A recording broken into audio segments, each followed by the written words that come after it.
Assalamualaikum warahmatullahi wabarakatuh. Nahmaduhu wa nasta'inu wa nastaghfiruh wa natubu ilaih. Rabbi shrah li sadri wa yassir li amri wahlul 'uqdatam min lisani yafqahu qawli. Amma ba'd. Alhamdulillah, bersyukur kepada Allah Subhanahu wa taala kerana dapat sama pada pagi ini. InsyaAllah pada pagi ini kita akan sambung perbincangan ringkas kitab Mukhtasar, perbincangan ringkasan kitab Al-Um pada muka surat 579 di bawah tajuk haji yang dilakukan tanpa niat. Itu di bawah tajuk tu. Ini bahagian akhir lah, bahagian akhir. Dua qaul lagi kita akan masuk bab lain tu. Muka surat 579. Imam Syafi'i berkata, Imam Syafi'i rahimahullah berkata, ibadat umrah boleh dilakukan bila-bila masa saja. Bila seorang itu nak laksanakan, nak lakukan boleh. Dia tidak berwaktu seperti haji. Namun waktu untuk melaksanakan ibadat haji adalah pada waktu yang telah ditentukan di setiap tahun, bulan Zulhijjah, dan dengan tarikh yang khusus tu. Tak boleh buat tarikh lain, dan dia bermula pada wukuf tu lah, seperti yang kita sedia maklum secara umumnya. Seandainya seseorang berihram untuk melakukan umrah dalam tahun tertentu, lalu terhalang oleh sakit atau adalah salah perhitungan dalam ibadahnya atau mana-mana sebab, maka dia boleh lakukan ihram umrah selepas tu, bila-bila masa. Ni kita kira secara umum lah. Maknanya dalam sehari tu beberapa kali orang kita buat. Nak boleh sah dari segi fiqh sah. Memang sah dari segi fiqh, memang sah. Ayatnya luah waktu tu. Dia tidak taukid seperti mana haji tu. Dengan demikian maka ia tidak mungkin kehilangan waktu untuk melaksanakan umrah, kerana dia boleh dilakukan bila-bila masa. Bila masuk Masjid Haram, bila masuk Baitul Haram tu maknanya Masjid Kaabah lah kita kata. Sebab dia umrah ni dia tidak melibatkan kawasan lain, miqat dengan dalam Masjid Haram tu lah. Tidak seperti haji, berkait dengan waktu, berkait dengan tempat yang berbeza. Apabila seseorang menghajikan orang lain dengan tanpa bayaran, lalu ia minta upah, maka hal itu tidak dibolehkan. Sebab di awal perjanjian dia melaksanakannya secara tidak upah sukarela. Lepas tu dia tengah buat tu minta upah tak boleh, sebab perjanjiannya sudah tanpa upah. Namun walaupun demikian hajinya tetap sah. Walaupun tak bayar atas rasa perjanjian asal, kau itu minta, kau itu buat jugalah. Lepas selesai buat tu dia minta, kata mana boleh muka awak kata nak buat secara tatawuk, secara sukarela, sah. Tak bui pun tak apa. Hak masalah bui lebih molek tu hal lain. Kalau tak bui pun tak apa, atas rasa perjanjian. Baik, Imam Syafi'i berkata lagi, boleh memberikan upah kepada orang yang melakukan ibadat haji atau umrah. Ni hak bab badal lah ni, orang buat untuk kita. Atau amal-amal kebaikan lain, bukan haji sajalah, kita boleh bayar. Tapi dalam hal ini saya berpendapat, kata Imam Syafi'i, bahawa upah tersebut hanya boleh diberikan untuk amal kebaikan, hak berkait dengan kebaikan. Kalau yang berkait dengan keburukan atau sesuatu yang mubah, tak molek lah, sesuatu hak haruh, hak biasa-biasa. Mana buat percuma lah tu. Tak okey lah setiap kali buat benda kecil sikit pun nak upah. Agama tidak didik begitu. Doa lalu jadi nampak. Tu dia gini sebenarnya Imam Ghazali anda tak ingat, anda baca dalam bab apa anda tak ingat, tapi dalam kitab tak silap anda Minhajul Abidin Imam Ghazali silap anda situ dia sebut, dia kata salah satu tanda amalan tu amalan ibadat hak jenis tanggungjawab kifai, fardu kifayah ni, kalau bayar upah cara tu tak boleh tu. Maknanya dia kaitkan dengan bid'ah, perbuatan bayar tu. Tak silap ana Minhajul Abidin ana dah baca tu. Boleh saya mak semula lah. Tapi ada kenyataan sembahyang jenazah dia tak ada berkait dengan bayar sebenarnya hakikatnya, sebab dia wujud kifai, fardu kifayah. Tu. Ana tak tahulah ana tak sebut masjid mana. Ana pernah dengar ana pun jadi tak tegar sebab kita pun terkejut buat kita duduk belakang. Bila tu email tu dia usalli lah. Dia sebut saja aku semaya sunat jenazah. Ke fardu tu. Ai, tak tahu dia niat lah. Kalau dia niat sunat aku tak sah. Ha? Tapi orang lain sah. Dia seorang sunat tu kan ketemu. Dia tak ubah anak kata saudara. Kita pun orang ramai. Ini masjid ni. Anak kata apa tu email ni parut salah ni. Tapi kalau dia niat fardu sah lah. Tapi lafaz dia tu usalli ni. Kalau tu ke fardu tu wajib tu. Cuma bukan wajib aini je. Wajib kifai. Yang ni kifayah lah. Baik, tak apalah. Imam Syafi'i kata jika ada yang bertanya mana dalil membolehkan upah hak amal kebajikan lah, baca Quran ke, ngajar ke, dan kebaikan-kebaikan lah, mana dalil kata harus bui ngupah tu?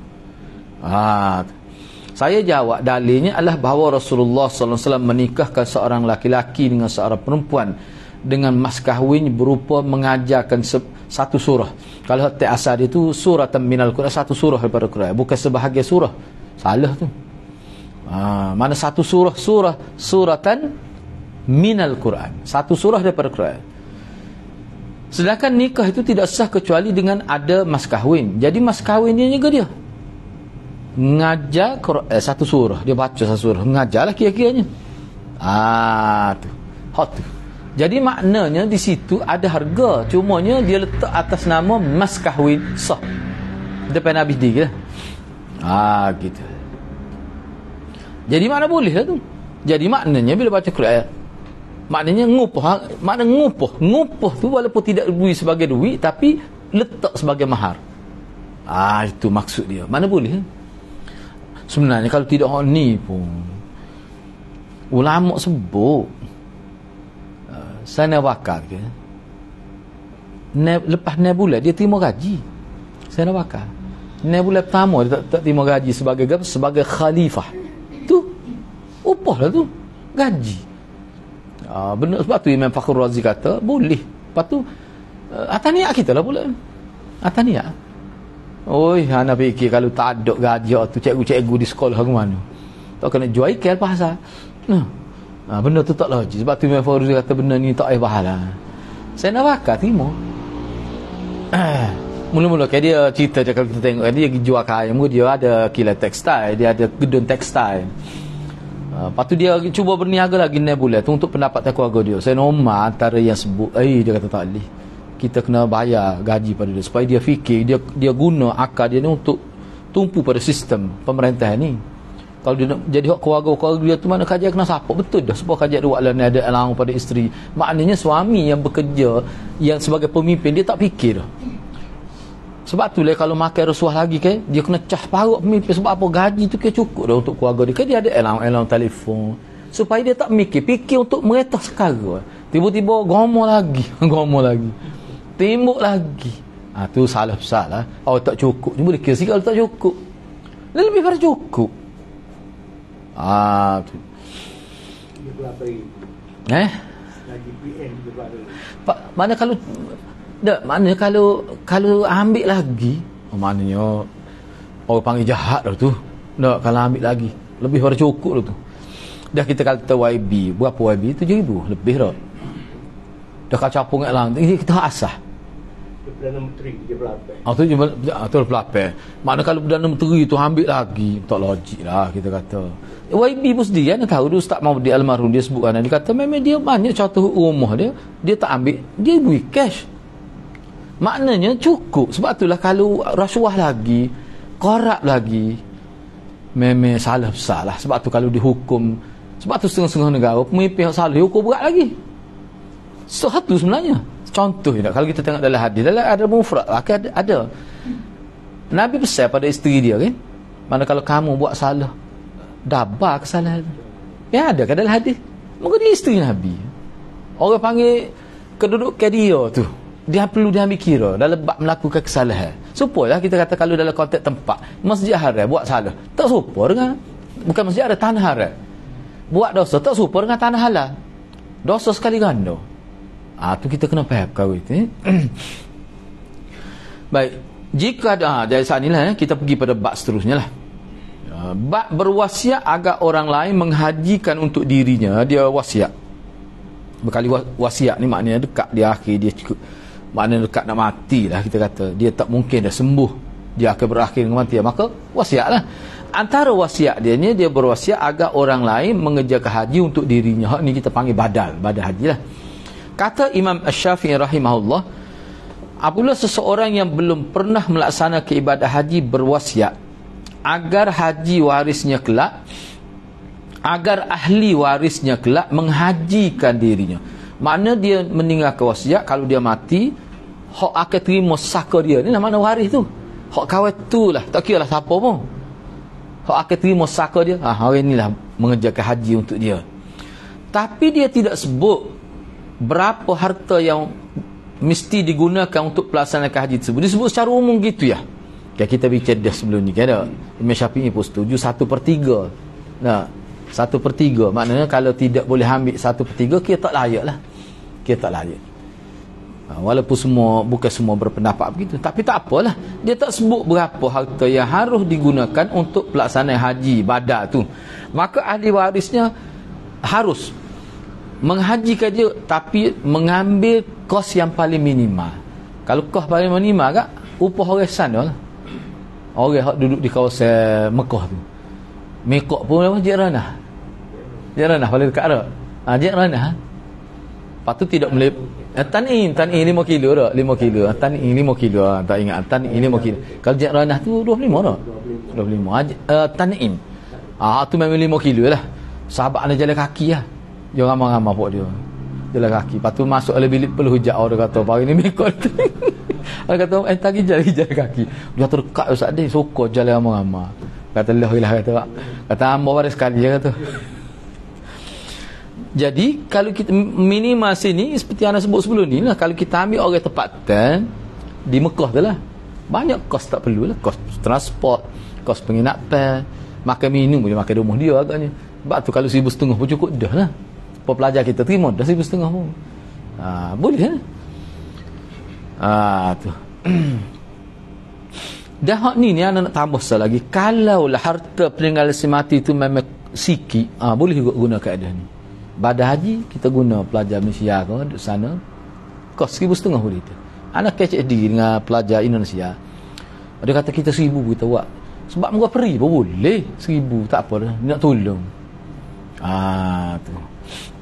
Inilah maksudnya paling minimal, biaya yang paling minimal. Apabila ahli waris yang tidak menerima wasiat, tidak menerima tu mana tidak menerima wasiat, maka tidak boleh diberi tambahan biaya dari harta warisnya. Maka tidak boleh diberi tambahan biaya dari harta warisnya. Sebagai gantinya, orang yang sudah meninggal tersebut dihajikan oleh orang lain dengan biaya minimal yang berlaku pada waktu itu. Dan pelaksanaan haji harus seseorang yang dipercayai dan dapat melaksanakan manasik haji. Maksudnya begini, mana kalau seseorang itu katakanlah dia tidak tahulah tentang wasiat tu lah, dia tidak tahu. Itu maksud tidak terima tu anda pun cek dalam tahqiq dia punya Rifat Fauzi tu, bukan kata tak terima saka. Kalau hak tak ada saka ni dia tidak bincang gini. Lepas ni dia ada bincang, misalnya kata dia tak ada duit kau gapo lagu mana nak buat tu, dia bincang tu, dia bincang atas budi bicara waris dia. Sebab kita bincang dah sebelum ni, kalau seorang itu mati dalam keadaan dia tidak berkemampuan, memang tak perlu pun haji untuk dia. Tetapi pendapat itu bukan sepakat. Ada kata tak kena haji, tempat kita pakar kena haji kok. Pada Imam Syafi'i kata tak perlu. Kayak kita bincang dah sebelum ni, orang itu mati dalam keadaan tak cukup syarat. Bukan tak cukup syarat, maknanya tidak berkemampuan. Syarat dia kan mampu, tapi dia berada dalam keadaan tidak mampu, mati dalam keadaan tu, tak perlu. Tapi tempat kita, dia pakai pendapat kata molek badar jugalah. Tak apalah, tu muka khilaf ni. Apabila waris dia tidak terima wasiat, maka tidak boleh diberi tambahan biaya dari hartanya. Mana nak buat juga. Jadi tidak, maknanya katakanlah harta dia pun tak cukup, ataupun ada tapi kalau nak ambil 1/3 pun tak cukup juga. Tidak boleh diberi tambahan biaya dari harta waris dia. Harta waris harta orang anak beranak dia tu lah. Jadi sebagai ganti lah kau nak cukup tu, orang yang sudah meninggal tersebut dihajikan oleh orang lain dengan biaya minima yang berlaku pada waktu. Jadi ambil kadar minimal lah, kadar minimal. Agak carilah suatu contoh kata 1000. Orang buat dah kan pelajar mesti terima dah. Dan pelaksanaan haji harus seseorang dipercayai dan dapat melaksanakan manasik haji. Seandainya orang tersebut berwasiat agar dirinya dihajikan oleh orang lain yang bukan ahli waris. Makna wasiat dia tu bukan orang yang terima saka dia. Ahli waris tu mana orang yang terima saka dia, orang lain. Dengan upah sebanyak 100 dinar. Agak 100 dinar ni. Agak berapa waktu 1 dinar ni? Kata kalau sedinar 700 ya tak? Mana 7,000? 7. Tidak 70 tak? 700. 1 dinar lebih tak? Nak rasa sekarang 700. Tapi orang ini beberapa bulan lepas gitu. Tak apalah kita tak 700 lah. Lepas tu kalau kali 100 berapa? 7,000 dah. 7,000 7,000. Maka harta sebanyak 100 dinar tersebut diberikan kepada orang yang menghajikannya. Sebab dia wasiat gitu. Duit dia tu duit dia lah, duit si mati ni. Kalau dia wasiat gitu, dia sebut 1,000 dinar. Jadi hak lebih lagi tu baru waris dia ambil. Tetapi sini tak sebut. Katakanlah duit dia bila dia mati, duit dia untuk saka tu 150 dinar. Tak boleh. Tak boleh. Sebabnya dia gini ya, kalau dalam kaedah dalam mazhab Syafi'i pun, kalau seorang tu wasiat harta dia boleh ambil 1/5 ya. 1/5. Bukan 1/3, 1/5. Maknanya kalau duit tu ambil 1/5, hak tu timbul tu. Jadi lepas tu tak cukup lagi mana? Cara minimal. Cara minimal. Dia sana bakal setuju 1/5. Apa tu kita tahu bagus agama Islam kita ni. Sebagai contoh dah, ambil sebagai contoh seorang ayah, dia nak maruh anak dia. Dia pun wasiat bila dia mati semua harta dia beri kepada pusat talaki, klinik tu contoh. Kata dia ustaz gitu. Boleh ke tak? Tak boleh. Tidak boleh ditunaikan. Sebab dia ada pewaris dia. Lepas tu nak abaikan saja, nak mulakan begitu, dak 1/5. Misalnya kalau 100,000, ambil lah kita kata berapa? 20,000 saja. Maknanya tertunai juga wasiat. Tapi sebab apa tu? Nak jaga supaya pewaris dia dapat hak dia. Tu hak tu. Jadi saya nak bakal setuju tu. Anda baca dalam beberapa buku saya nak bakal. Sampai saya nak bakal lagi. Masa tu Imam Syafi'i pun tak ada lagi. Maknanya Imam Syafi'i ambil tu pendapat saya nak bakal. Baik. Maka harta dia sebanyak 100 dinar tersebut diberikan kepada orang yang menghajikannya. Patut baki itulah baru jadi harta pewaris dia. Adapun yang lebih dari 100 dinar dianggap sebagai wasiat. Wasiat tu maknanya untuk waris dia lah maksudnya. Untuk waris dia. Jika ia tidak mahu menghajikan orang yang sudah meninggal, maka orang yang sudah meninggal itu tidak boleh dihajikan kecuali dengan upah minimal. Yang biasanya untuk biaya. Gitulah.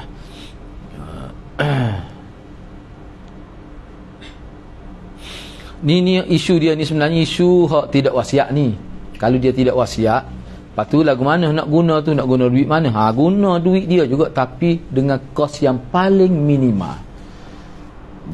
Jadi nak tahu mana kos paling minimal? Mudah lah. Pergi jumpa travel agency, baik kos paling minimal berapa? Dia akan ayat lalu, bukan kos di sini, kos di sana. Kalau kos di sini kau betul 3,800. Lepas tu di sana tak ada rumah tu mahal pada ni tiket ni. Dak sana. Maknanya travel agency akan bawa duit tu, dia akan pergi cari pelajar, biasa pelajar lah, atau orang tempat test sana. Tu orang bimbel tu sana ni 10 orang dia buat sotok, bagi gia dia kata pala. Sebab ni baru kecek dah 50 orang nak ngatik 100 kali seorang, tapi nak niat ni kepada 50 orang dia baca sosok nama. Orang kata sikit boleh kau itu dah bagi dak ramai ni sebutin masjid berapa sah tu macam-macam lah. Okey tu lucu kadang-kadang tu dia baca nama pokok anak dengar lepas kuliah dia buat lepas isyak dia baca nama, tahu bayar dia berapa? Ada setengah hak kaya tak cerita pandang siapa beribu ada bayar seorang hak kaya. Ni jadi satu pendapat tak memang tak sesuai lah, tak sesuai. Pada zaman Nabi pun ada, tak selitah idea tu sama zaman Nabi sahabat. Padahal orang mati ada sama zaman Nabi pun tak selitah. Kreatif orang kita ni. Air tu operasi juga sore. Orang lain tak boleh. Orang lain buat sikit jadi tak ada. Parut tu. Dia sebenarnya amalan tu sebenarnya dia ada kesan kepada jiwa. Bidah-bidah ni ada kesan, tak molek gitu. Tak molek. Sebab tu bagaimana kita sepatutnya kalau kita sebagai imam kita kena arah ke sepuluh Nabi arah lah. Okey, anak-anak dia kalau dia sayang pada bapa dia tingkatkan kualiti ibadat biar anak tu. Jadi kalau pendidik kalau gitu ke tak, ajaran Nabi ni dia memberi pendidik kepada semua, itu sifat dia. Hak tadi kalau bayar anak dia tak ada berubah, anak dia tak baca pun Quran, tak pergi pun duduk tidur gitu. Anak ni ada pengalaman baca Quran orang mati di rumah orang ni.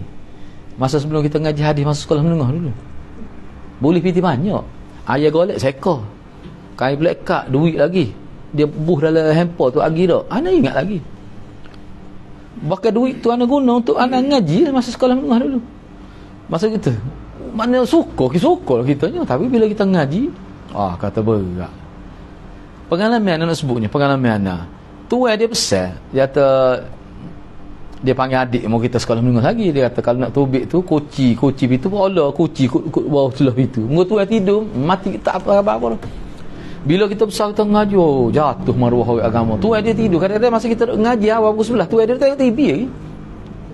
Ajaran tu tak ada pendidikan, tak ada unsur pendidikan. Tapi kalau ajaran Nabi dapat juga manfaat pada bapa, tapi kita orang panggil ni kita bina kehidupan anak dia dengan cara dia tingkatkan ibadat, biar dia baca Quran, dia semaya, tak payah tu boleh pada bapa dia. Maknanya itu ada unsur pendidikan. Ajaran Nabi dia ada unsur pendidikan, ada unsur pembinaan syakhsiah tu ada. Lain hak Nabi ajar. Tu ya. Dua borang nak buat tali pokok. Memang ada borang. Dia tak pakai nyata ana wak klik saware. Ana wak klik tu sebab nak ikut tuk guru kita nak mari kana saware tu. Nak tengok lengkap lah. Ada harga dia lah. Dia ada sebut buah tu kalau nak suruh pergi buat tepi Kaabah harga lain. Payuh naik ke betul beg itu. Enggak dia. Allah Akbar. Tak boleh lagu tu Baik, Imam Syafi'i kata lagi, kita sebut tu bukan ada betul nak nganyi, setengah kata awak nganyi duk perlidak, sebab kita rasa pelik lah, sebab ajaran Nabi ni tidak mungkin, tak betul, sebab benar tak betul. Dia benar ni sebab ibadat haji ni Nabi ajar. Kalau benar tu ada Nabi ayat dah. Benda tu mudah. Sebab juga banyak kau tengok besar tu. Kalaulah sebesar ni ibadat, amal semua mesti dalil kuat. Tiba-tiba tak ada. Tak mungkin lah. Logik pun tak boleh terima.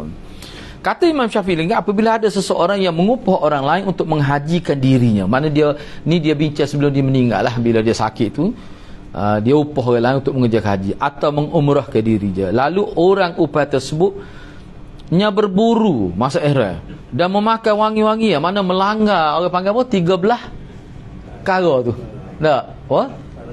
Larangan 13 perkara larangan tu kan? Tu. Atau dia melakukan sesuatu yang menyebabkan dia wajib kena bayar fidyah, denda lah. Jadi isunya siapa dia nak bayar denda tu? Orang yang kena upah kena bayar, guna duit upah lah. Siapa dia suruh ibu? Siapa dia pakai minyak wangi? Musim ihram pun nak semak juga, nak subang itu juga dah. Misalnya pakai topi nah. Dia tu dengan sengaja. Lepas tu nak bayar dam tu guna duit tu, ngupah tak ada duit lain dah. Imam Syafi'i berkata lagi, apabila ada seseorang yang mengupah orang lain untuk menghajikan diri dengan haji qiran. Haji qiran, hak seretak tu.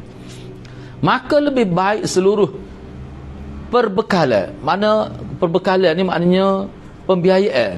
Dalam tempoh dia mengerjakan haji itu, haji qiran itu, diberikan kepadanya sepenuhnya dan tidak dikurangi sedikit. Supaya janji itu. Dan denda dari haji qiran itulah ditanggung oleh orang upahan. Orang kena upah sebab apa duit dia belakang dah. Okay, bila suruh jadi kira kan maknanya dia kuih penutupkan sekali dengan dam tu lah. Kena beri dia semua lah.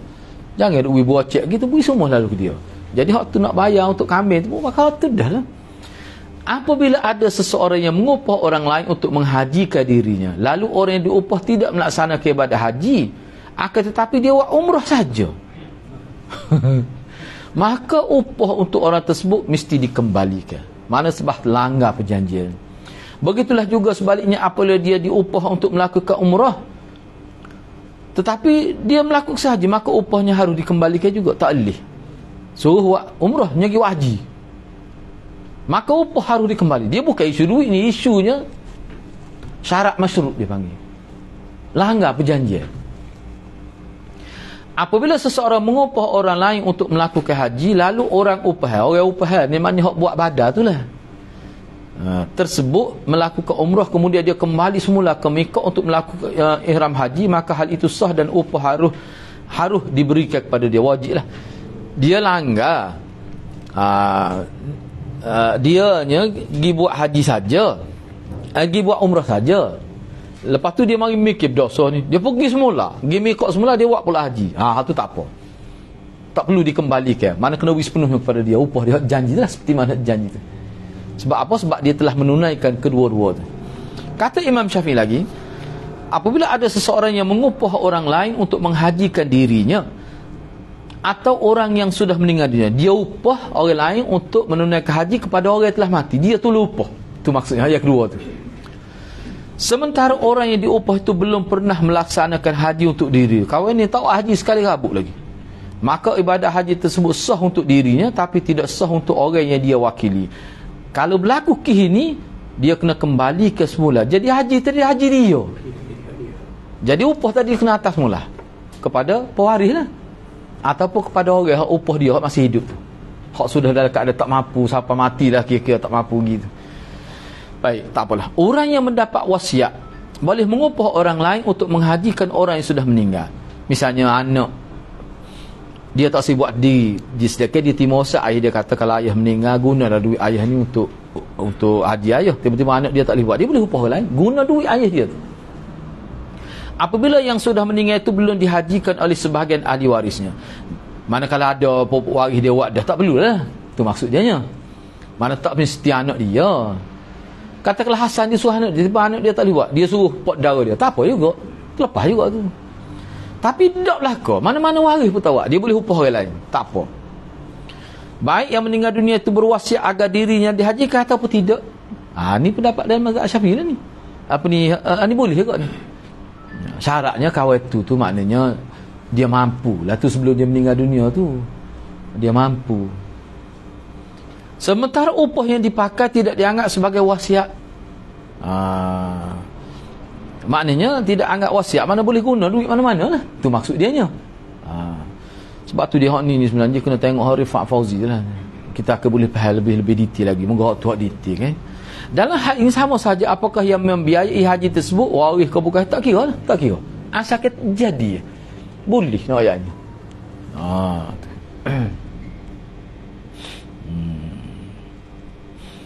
Jadi makna duk perhati tengok daripada awal, duk tengok tu makna luah juga bab ni sebenarnya, luah juga.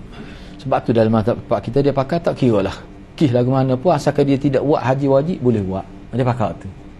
Jadi kita tak nak kata bidang tu sebenarnya bagi anak ni.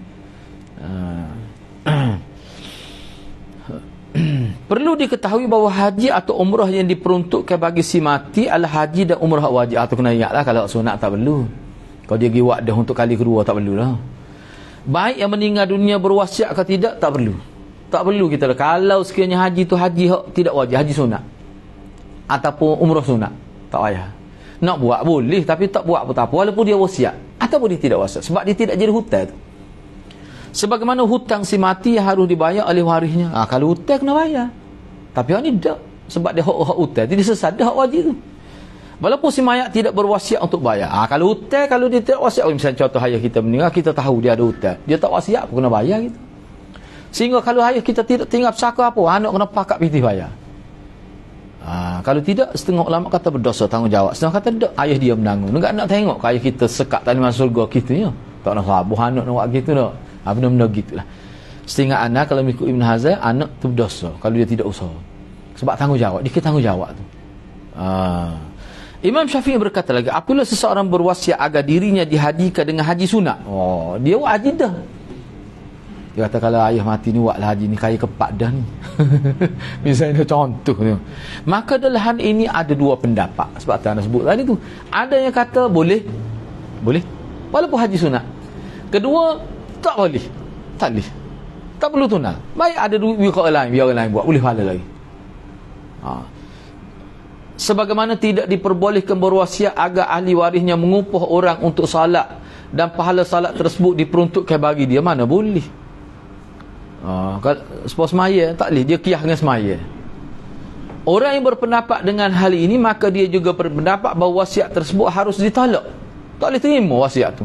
Dan harta wasiat yang diperuntukkan untuk melaksanakan hal itu mesti diberi jadi harta saka. Jadi harta saka. Misalnya contohnya ayah dia kata, kalau ayah meninggal, harta ayah ni misalnya dia kata tanah sekeping duduk di ujung kapur tu jual lah untuk buat haji. Ayah haji ni haji sunat lah. Ayah betul ingat acak kali dah pergi, ayah betul ingat. Contohnya boleh tunang ke tak? Tak perlu. Tak perlu. Jadi harta tanah di ujung kapur bagi anak-anak, jadi harta saka. Tu maksud dia. Baik, seandainya seseorang menyuruh orang lain dengan mengatakan berhajilah untuk si fulan yang sudah meninggal dengan memakai duitmu dulu. Ini melibatkan tiga pihak lah. Si A kata, si A kata kepada si B. Dia kata, wahai B, kamu tolong laksanakan haji, buat haji untuk C tu. Sebab C tu tak sempat, tapi kos tu guna duitmu dulu lah. Dia kata kita tidak guna duit aku, jadi katlah A pun. Kita kata wah no A lagu tu tak secara lah, ni masalah dalam fiqh. A kata kepada B, B dia kata buatlah haji pada C tu tapi guna duitmu dulu lah. Maknanya lepas ni aku bayar. Pakai hari ni tak bayar, anak kena dah ni. Bagi kena dah. Ni dia buat di. Tak apalah ustaz kata kita dulu 4,000 adalah klik ni duit tu boleh. Pakai hari ni cakap metok dah. Tapi anaknya bak haji ni kita tak kamu, kita halal sebab gini kita nak suruh jadi haji umrah dia tu, siap ke dia. Takut dia tak ada dengar tidak tahu. Tu anak ayat kau biarlah ni kita giat kita saja. Kita halalkan. Kita halalkan. Sebab kita pun niat daripada awal lagi, kalau orang tak bayar tak jadi hutang, muka ibadat tak sedap juga kita. Baik gitulah. Tapi nak ayatnya orang kita ni jenis gitu. Padahal buat umrah tu. Orang bermudah-mudah untuk dia. Kena juga anak. Banyak juga. Puluh ribu juga sebenarnya. Campur dengan kena tipu teket tu. Gitulah hidup manusia ni. Baik. Tu. Jadi kemudian orang tersebut memberikan upah kepada orang upah itu atau tidak memberikan upah, maka hal itu tidak boleh dilakukan. Kerana jadi A ni sama ada dia beri ke upah lepas tu, dia tak beri ke, tak boleh. Hal ini tidak boleh dilakukan kerana upah tersebut tidak jelas. Guna duit demo dululah. Tak jelas tu dia kira. Tak jelas. Sama ada lepas tu dia beri ke tak beri tak kira. Masyarakat tu tak jelas. Orang panggil kemungkinan boleh berlaku tak beri, tak jelas. Jika orang upah tersebut melaksanakan hajinya, ni kawin tu suruh tak dia berkait kawin tu suruh itu. Demo tolonglah buat haji untuk C tu. Kawin tu buat sungguh. Guna duit demo dululah dia buat. Maka hajinya sah. Haji tu sah. Dan dia berhak mendapat upah istighfar, baik orang yang membiayai perjalanan haji tersebut ahli waris atau bukan. Sama saja apakah si mayat dulu berwasiat atau tidak. Maknanya haji tu sah, cuma hak tadi tu tidak boleh dilakukan kerana upah tu tak boleh tu. Tapi kalau buat tu sah. Kalau dia buat juga memang sah tu. Cuma tu akad dia tu tak boleh. Tapi kalau dia buat juga sah. Tak kira lah dia guna duit, dia guna siapa, sah. Sama ada si mati berwasiat atau tidak. Ni lebih luas maksudnya. Tetap sah haji tu. Gitulah ayatnya. Sebab tu ada sebut tadi maknanya benda ni luas. Jadi sebab itulah dalam mazhab Syafi'i dia kata ke arah lebih untuk ihtiyat lah, bercermat. Molek buat lah. Molek buat tu. Gitulah. Hak ni kita bicara kita saja. Kalau hak lain kak, anda tengok dalam internet, kita tarik internet bab haji ni kak, luas lagi. Mazhab tu, mazhab ni kata gini, setengah-setengah mazhab tu dak. Kalau kau tu mati kat dia tak perlu, tak ada badar pun. Ada juga tak ada badar. Mungkin dia tak apa. Kalau dia tak buat dia dah selesai. Dari mampu dia tak buat.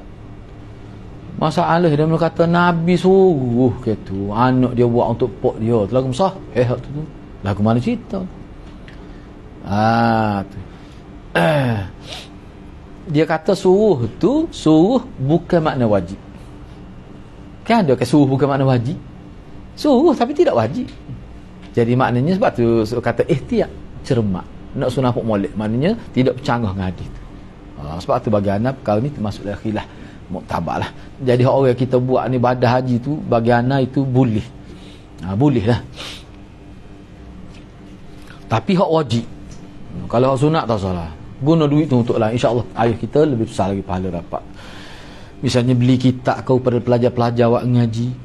Tu main banyak tu. Dah duit katalah 7,000 orang beli kitab. 1 tahun boleh awak ngaji. 1 kelas tu boleh awak ngaji. Lebih baik lagi. Dah ayah kita berapa kali dah buat haji. Baik, seterusnya bab haji. Haji adalah yang ditunaikan oleh seseorang yang sudah balik. Ayatnya sah. Tak kiralah dia buat untuk dia ke ataupun tak apalah kita kata haji yang sah adalah haji yang ditunaikan oleh seseorang yang sudah balik. Patut lagu mana tu budak pergi buat haji pakai budak kecil lah gitu kan. Kain ihram kena keping ngapik dak kan keping lah, kepik ngaping tu. Lepas tu dia pun kecil benar lagi. Kecil betul lagi. Kadang ayah dia tak tahu belakang pasal saya lagu mana. Tak apa lagi. Waktu kita bincang kemudian. Waktu lah ulama kata boleh kaya dia tu. Pahala anak dia buat boleh kaya dia. Jadi juga ayah dia. Kan kita bincang dah anak tu bila besar dia kena buat lain pula tu. Dia kena buat lain pula untuk dia tu. Sebab waktu tu dia tidak kira tak lepas hak wajib tu.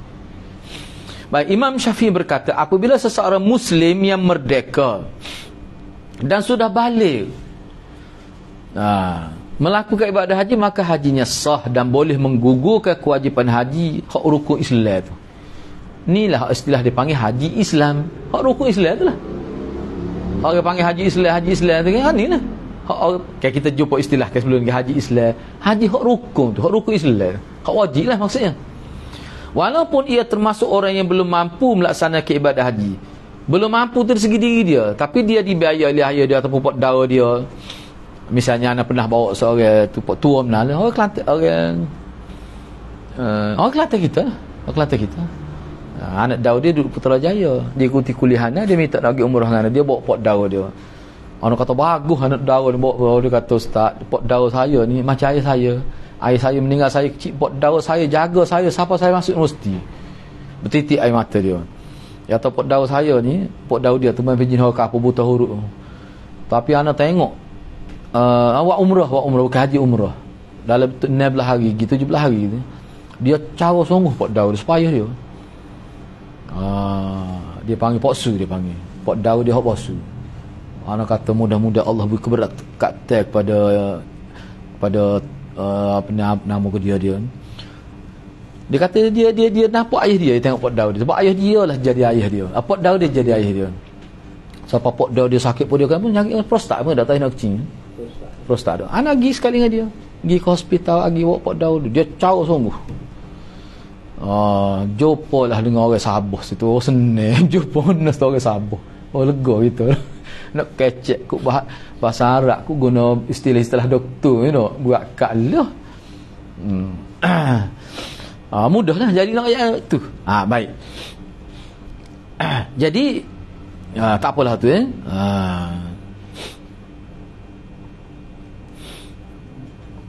jadi murah rukus walaupun dia termasuk orang yang belum mampu melaksanakan. Kalau nak kiranya sana sebut sang import daun dia tak mampu tapi anak daun dia tangguh 100%. Tangguh 100%. Pak Daud dia nak kerusuh pun dia awak mari letak rumah dia di Putrajaya dia kerusuh kali dengan dia. Baguslah ni. Bagus. Anak Daud lagu tu jadi tak apa boleh tu. Boleh lepas tu sah. Orang lain menggunakan kalau kita tidak mampulah dia tapi pembiayaan tu digunakan duit anak Daud dia. Contoh tadi ataupun siapa-siapa saja. Di sini dia buat contoh ia berangkat haji dengan berjalan kaki dan hal ini merupakan amal baik yang dilakukan padahal dia mendapat rukhsah keringanan untuk tidak melakukannya. Ia melakukan amal haji pada saat ia belum wajib melakukannya. Begitu juga sah haji dia tu. Sah. Begitu juga apabila dia menjadi orang upahan untuk melaksanakan haji, maka pada saat itu dia boleh melaksanakan haji untuk dirinya. Begitu juga orang yang melakukan ibadah haji untuk orang lain. Selayaknya dia berasa cukup dengan pembekalan yang dia bawa kerana saat itu dia sedang melaksanakan haji untuk dirinya sendiri bukan untuk orang lain. Meskipun seseorang masuk Arafah secara zawal. Yani waktu zawal, waktu lepas zuhur lah kira. Zawal ni asal malam matahari di atas kepala ni. Lepas tu gelincir, zawal ni gelincir sikit masuk waktu zuhur. Dan keluar dari Arafah sebelum matahari tenggelam, sebelum maghrib. Namun hajinya sah, tapi dia kena bayar dam lah. Begitu juga orang yang melakukan segala sesuatu yang dilarang dalam ihramnya, maka hajinya sah, tapi dia kena bayar dam, kecuali jimat bersetubuh ni tak jadi. Tu ringkas gitu. Cuma nak ayat ke dia sini, kalau kita bincang ni ada pendetilan dia. Nak ayatnya orang bila sudah akhir balik ni sah dia menunaikan haji, walaupun dia tak cukup syarat lagi, tak cukup, asalkan dia boleh sapa tu lagu mana, tak kira lah siapa dia bantu, tak kira, walaupun berjalan kaki pun. Dulu jalan kaki ya, asah. Maknanya orang lain bawa dia pergi, dia buat haji untuk diri dia, kau tu buat haji untuk dia. Cuma dia tak boleh nak jadi badan untuk orang lain lah. Dia tak, tu tak boleh. Ni bukan bicara hak tu ni, bicara dia pergi, orang bawa dia. Sepana ada orang telefon, tapi kita ni pergi haji dah, umrah berapa kali dah. Dia kata, ustaz, mari ustaz, nak suruh jadi mutawih. Kita pergi pula anak ni, kata tak saya anak. Bukan tak saya apa, sebab banyak kerja, tapi biar pergi pun 7 hari dah kata. Nak jadi mutawih.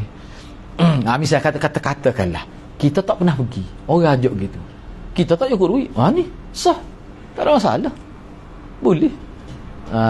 Tu makna tak. Sebab tu kita bincang dah muka surat berapa hak dikatakan istita'ah tu ada 2 jenis ada. Muka surat berapa boleh rujuk semula lah. Orang panggil istita'ah tu mampu tu ada, sama ada kalau mudah nasib pun mampu ni sama ada mampu diri sendiri ataupun mampu tu dengan sebab bantu orang lain, tak kira, sah haji dia, boleh pergi. Kalau dengan duit sendiri tentu lebih afdal. Tu memang dah tu kita urus duit kita sendiri dengan hasil titik dulu kita dia, tu memang afdal lah.